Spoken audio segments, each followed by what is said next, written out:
So Peter, your general thoughts about today's game? Yeah, it was a game where we played reasonably well for 2.5 quarters, and I thought we pressured well, we tackled well early, put them under some really good pressure and forced them to turn the ball over at times, but probably, I guess from our point of view, is we just didn't use the ball well enough at times to be able to hurt them on the scoreboard.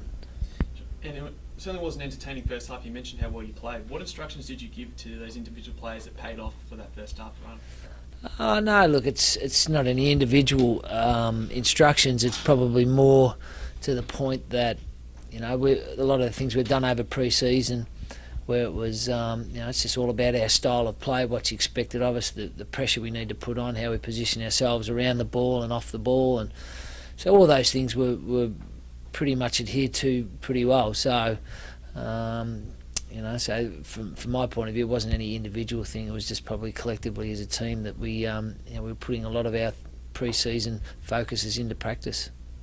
And what do you think the main concern is for the defensive side of the game? Is it more necessarily the turnovers, or is it just a defensive? Yeah, it's hard to be able to stop goals on when we're turning the ball over. So I think that it's something we know that we've got a lot of young players who aren't physically strong, still coming to terms with the pressure of VFL football. We had 15 first gamers for Coburg today, so that just goes to show that we've still got a lot of players who've still got a lot of experience to go with their football, and from our point of view, the more games we can get into them, the better.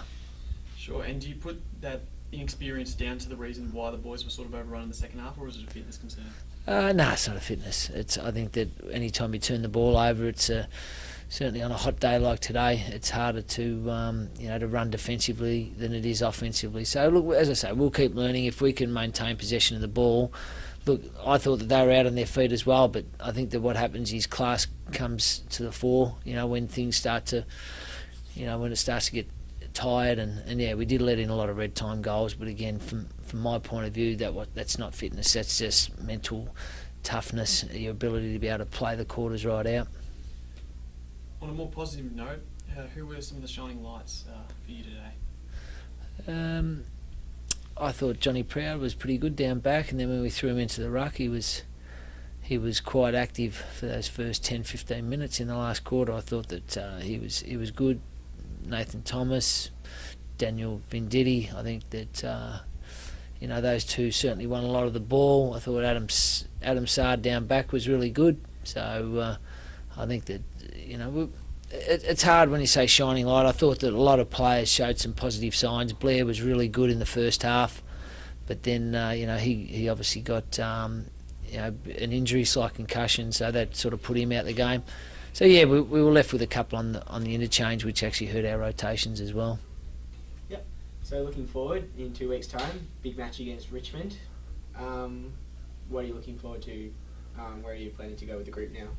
Oh, look, we'll sit down and we'll analyse again. Monday night we'll go through our learning tape, and that'll go for about an hour, because we do need to learn so much about our game, how we want to play. We won't deviate from that regardless of the result. We've just got to try and really focus in on playing the style of play we need to play for 4 quarters. And as you've said, we keep playing them only for a sort of half or 2.5 quarters.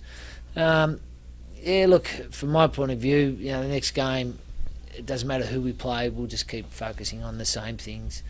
We've got to keep trying to teach Paulie Johnson how to play in the ruck and how to be able to influence the play when he does roll back, and we've got to get Leck Featherstone to be able to get his hands on it and be able to hold him, and we've just got so many things that we've just got to keep teaching the players, and I think that's the exciting thing, that that there is still a lot to go, and I think that we've got a group that's sort of playing group that's pretty hungry to learn.